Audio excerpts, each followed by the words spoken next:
ఒకటో నెంబరు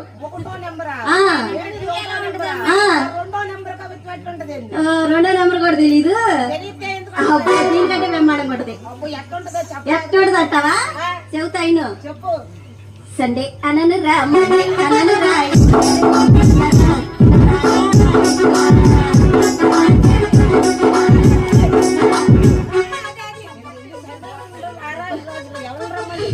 దీని దొంపదేగా మా ఆయన రోజుకు ఒకసారి కొడతాడు. ఇది రోజు కథ తీసుకొచ్చి 4 సార్లు కొడుతుంది.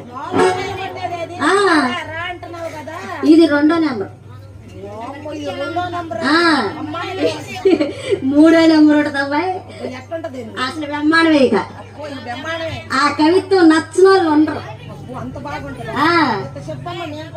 ఎట్లా ఉంటుంది అనుకుంటున్నావా?